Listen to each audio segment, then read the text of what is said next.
여러분 이거 그 부동산 얘기를 잠깐 하겠습니다. 이게 음마 전세 3.6배 늘었다 이렇게 돼 있는데 여기서 이제 여러분들 독자 여러분들한테 물어볼게요. 음마 아파트 어디서 지었죠? 일단 채팅창을 좀 기다리겠습니다. 음마 아파트 어느 건설사가 지었습니까? 리얼리얼님 감사합니다.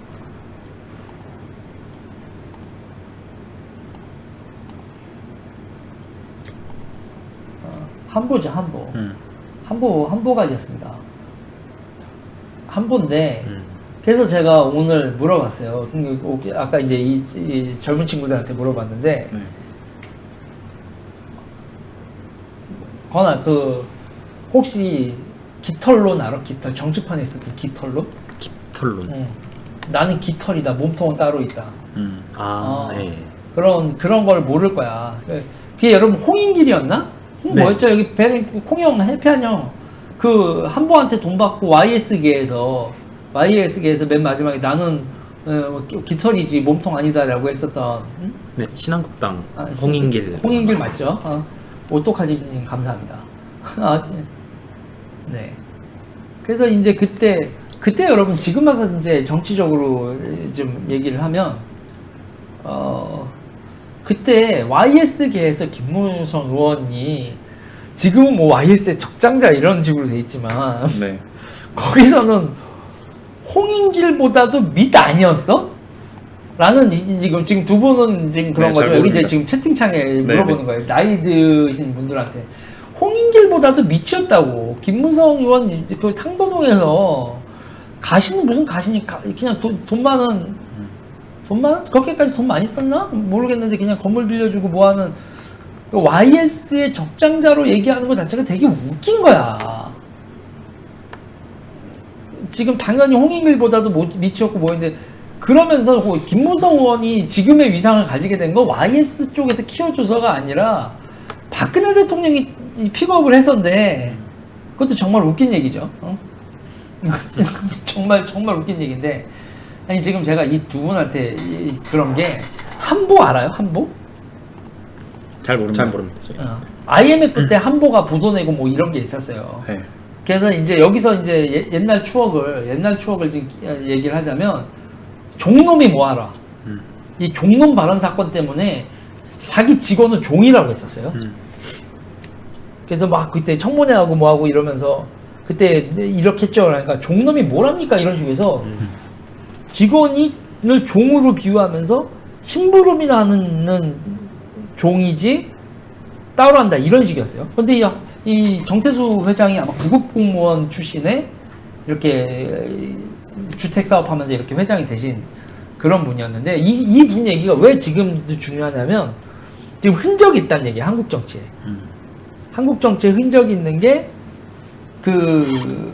이분이 한보 비서실 출신의 지금 정치 유력자가 한 분 계시단 말이에요. 네.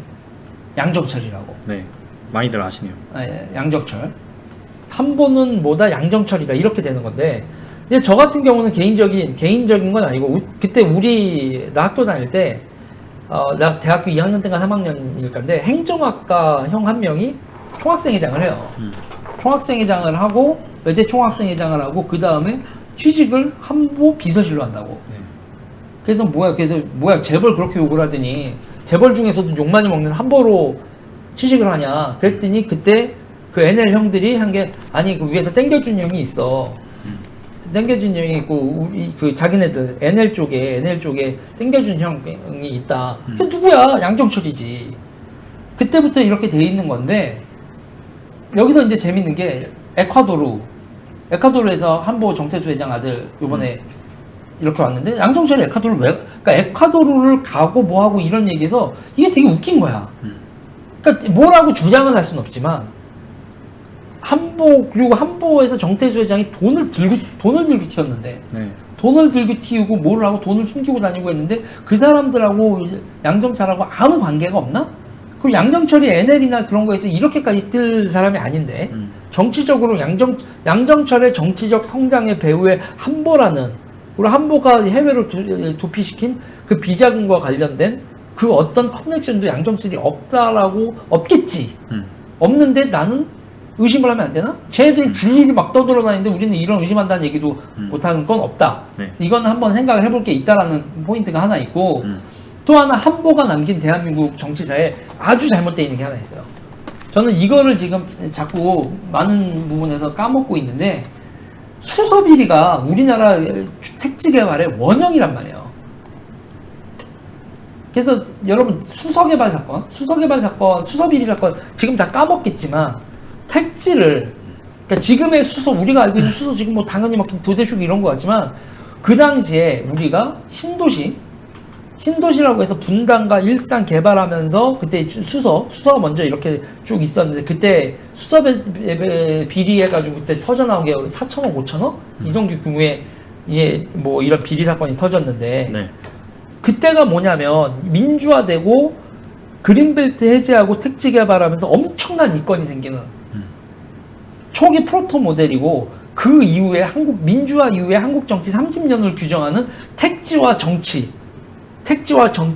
재벌 깡패의 탄생, 건설사의 탄생이고, 그리고 그때 한보 비리 사태가 났으면 택지 개발을 하면서 이런 이권이 생기는 거에 대해서 방지를 하는 대책이 세워져야 되는데, 방지를 하는 대책이 세워진 게 아니라 그 모델로 헤쳐먹는 걸 30년을 헤쳐먹었다. 매뉴얼이 돼버렸구만. 매뉴얼이 돼버리고, 그랬을 때 어떻게 정치인이 빠져나가는 그게 발전을 했지. 네. 비리가 생기지 않는 방향으로 발전을 한 게 아니라 이 인간들이 빠져나가는 방향으로 한국 사회, 그 언론, 법조, 그리고 정치, 깡패, 재벌 모두가 다 한통속이 되는. 네.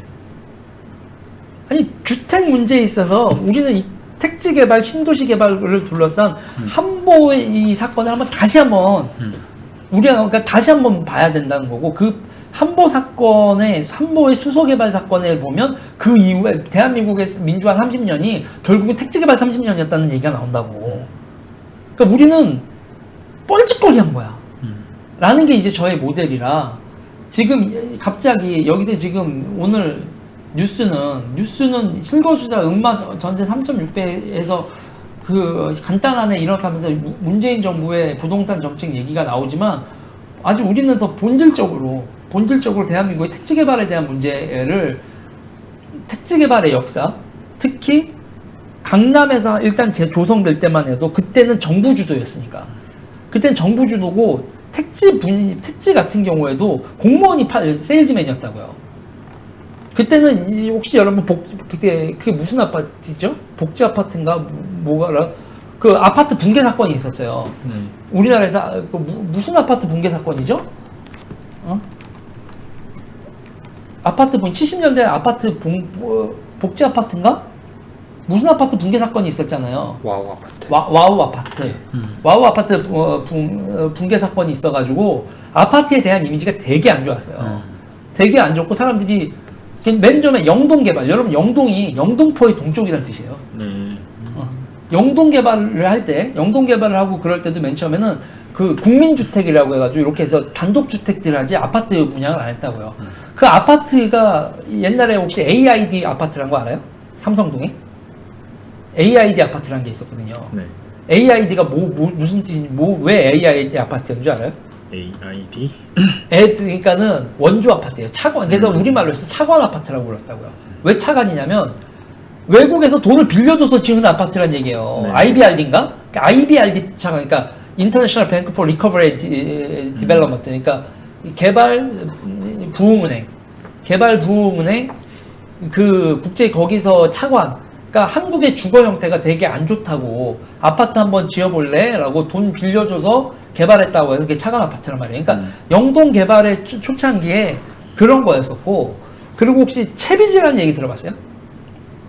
채비지. 몰라요. 채비지 같은 경우에는 뭐냐면 우리가 보면 지금은 이제 그 채비지라는 용어가 잘 안 쓰고 하고 기부 체납 이런 얘기를 하는데 강남에 보면 되게 골 때린 게 있어요. 도산공원 정도를 빼놓고 공원이 없어요. 그게 왜냐면 그 공원 부지를 전부 다 아파트로 팔아먹었거든. 네. 그리고 이제 그렇게 되면 이제 땅을 받아요. 땅을 받고 이렇게 도로 내고 뭐 하면서 용적률 올려주고 하면서 이렇게 땅을 받는 다음에 그 채비지를 공무원들이 세일즈를 했다고요. 그래서 강남 개발 상태에서는 그게 이권인지 뭔지도 다들 몰랐어. 강남은 그때 아파트가 좋은 건지도 몰랐고, 그러다가 이제 뺑뺑뺑뺑 돌리면서 이제 돈이 팍팍팍 나오는 걸 알아서 강남은 얼레벌레 하다가 조직적이지 않고 그 약간 난수처럼 자, 저게 이제 복부인들 생기고 뭐하고 하면서 부동산 부인들 생기고 저게 돈대라는 걸 그때 그걸 안 다음에 그러고 난 다음에 강남 개발은 정신없이 지나가고 공무원들을 난리치고 모두 치고 다 정신없이 지나간 다음에 이제 계획적으로 택지 개발하고 이게 이권이 된다라는 걸 정확히 인식을 하고 개발을 한 첫 번째 사건이 수소 개발이라는 거예요. 네. 그래서 이 수소 개발과 그때의 원형들 그리고 이제 여기서 나오면 이제 그때 이제 내가 그 슬롯머신 사건, 도박 사건, 기타 등등 연예인들 사건, 마약 사건 다 보면 이제 그때도 그때의 전국을 보면 뭐가 있냐면 마약을 한 연예인을 이잖아요. 그럼 누구를 협박하는 걸까요? 정치적으로 누군가 협박하는 용도로 마약 연예인 사건을 터뜨리는데 중요한 게 안 나온다고. 그 마약을 한 연예인의 파트너가 안 나온단 말이에요. 마약은 하긴 혼자 하진 않겠지. 혼자 하지 않고 네. 그리고 주로 성적인 무엇을 전제로 하고 마약이 벌어지는데 네. 그 파트너가 안 나와서 그 연예인이 잡혀가는 건 그 파트너에 대해서 너 협박을 하는 거구나. 아가리 닥쳐라는 건데 그 패턴서부터 시작해서 한국 정치 민주화 30년의 모든 패턴이 네. 이 한보를 파면 나온다는 얘기예요. 그리고 수서나 이런 거에서. 그래서 제가 이거는 두 분하고 제가 대화를 나누는 것보다 일단은 내가 나이가 있고 좀 짬밥이 있는 형이로서 네. 앞으로 여러분들이 언론 활동을 하거나 그 정치를 바라볼 때 주요로 바라보는 거. 네. 그리고 왜 이렇게 건설이 비자금이 많이 생기냐면 요새는 옛날엔 자재 같은 경우도 막 땡기고 했는데 요새는 다 이메일로 네. 전자세금 계산서가 발행되기 때문에 메인 매출 우리가 매입하고 매출하고 이런 거에서 빈틈이 별로 발생하지 않아요. 네. 그런데 노동 같은 경우에 3.3%대고 이렇게 통장으로 하고 4대 보험하고 처리 때문에 거의 전산화가 되는데 아직도 건설은 인력 시장에서 일당으로 인력을 받는 경우고 현금 지급을 하는 거를 인정을 하기 때문에 네. 그 사람 수를 3명 쓰고 10명을 쓰는지 20명을 쓰는지 비자금을 만들 여지가 아직도 많은 분야가 거의 유일한 분야가 건설 분야라는 거죠. 네. 그리고 그걸 자재를 하는 쪽도 또 그렇게 일당을 쓰는 여러 가지 단계가 있으니까 서로 해서 비자금 만들라고 그러면 이게 비자금 할당을 해서 옆에 업체들하고 해서 이렇게 조성이 되면 그리고 거기서 깡패가 개입돼서 바지 사장을 보내거나 횡령을 하거나 뭐 이런 식으로 깡패들이 동원이 되기 때문에 이쪽은 정말 비자금이 정말 크게 조성이 되고 그래서 얘네들이 한국 정치에 어마어마한 영향력을 가지고 그리고 한국 언론도 보면 신문도 보면 분양 광고가 빠져버리면 대한민국 언론사들 다 망한단 말이에요. 그리고 이런 건설사들이 언론사를 인수하는 거 보세요. 언론사를 인수하고 그 언론사가 여의도 정치를 보면 뭐예요? 사람을 누가 시켜줘요? 소개시켜줘요.